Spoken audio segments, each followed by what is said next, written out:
मैं आपको बता दूं कि छतरपुर जो आप नगर पंचायत की बात बोल रहे हैं, तो नगर पंचायत क्षेत्रों में मैं चूँकि निवर्तमान नगर अध्यक्ष रहा हूं, तो मैंने कई बार माननीय विधायक महोदया को और उनके पति देव महोदय को, चूँकि विधायक महोदया तो अपने से कुछ करती नहीं है, जो भी करना होता है उनके पति महोदय ही करते हैं।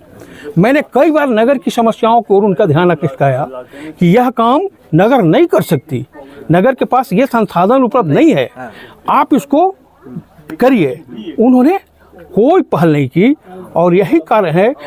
मैं आपको बताऊं, वहाँ के नगर के लोग कहते हैं कि ये तो नगर की कोई समस्या लेकर उनके पास जाता था तो लोग वो दोनों पति पत्नी एंड सन्स, उनका एक ही जवाब होता था कि या तो नगर का काम है, जाइए मोहन जी से मिलिए। मैंने वो उनके नज़र में केवल नगर वोट लेने का एक जगह था, उनको नगर में कोई काम नहीं करना था और उन्होंने कोई एक कार्य भी नहीं किया नगर में। कार्य नहीं किया तो अब कितना कार्य नगरवासी करेंगे उनके लिए जो करेंगे वो तो अभी स्पष्ट दिख जाएगा। मैं आपको बताऊं, वैचारिक रूप से मैं भारतीय जनता पार्टी से जुड़ा हुआ हूँ, लेकिन राधा किशोर की छवि ऐसी है, जैसे ही इनके टिकट की घोषणा हुई, सिर्फ अब मुझे नहीं देख रहे हैं, भारतीय जनता पार्टी के अच्छे खासे जो पदाधिकारी हैं यहाँ, वह भी दलों के दीवार को तोड़कर राधा किशोर के साथ कदम ताल कर रहे हैं। कारण इनकी कार्यकुशलता, इनकी दक्षता और उनकी अकर्मण्यता और क्या बोले उनकी अकर्मण्यता और उनका ईगो, उनके विरोध में यह पूरा चुनाव हो रहा है। आप देख लीजिएगा, पिछले बार की तुलना में इस बार जो स्थिति है, बहुत अच्छी पार्टी के उम्मीदवार हैं वो, लेकिन इतने बुरे कैंडिडेट हैं कि यहाँ उनके खिलाफ जो आक्रोश है वह उमड़ पड़ेगा, वह वोट में दिखेगा।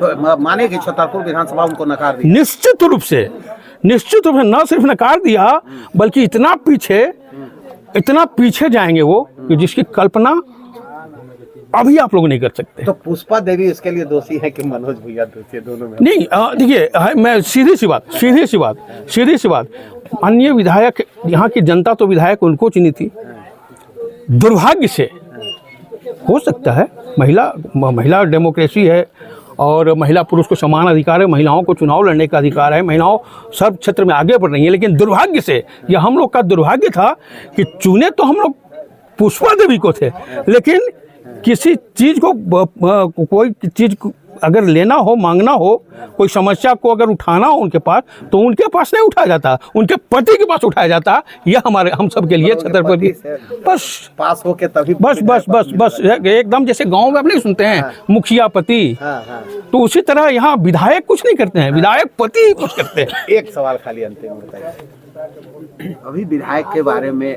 आप पहले भी वो सांसद भी रह चुके हैं, सांसद का भी कार्य पहली बात, यहाँ की जनता ने उनको तो 5 साल की सांसद भेजा था, लेकिन हम तो धन्यवाद देते हैं सोमनाथ चटर्जी महोदय, तत्कालीन लोकसभा के स्पीकर थे, उन्होंने उनको घुसखोरी में जब पकड़े गए तो बीच में ही बर्खास्त कर दिया, बैक टू पवेलियन हो गए। उसका कितना बहुत जबरदस्त असर है इस चुनाव।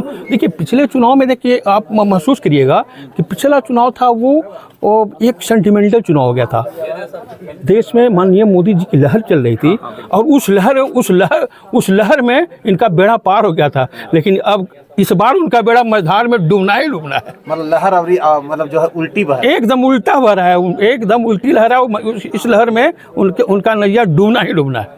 चलिए, धन्यवाद।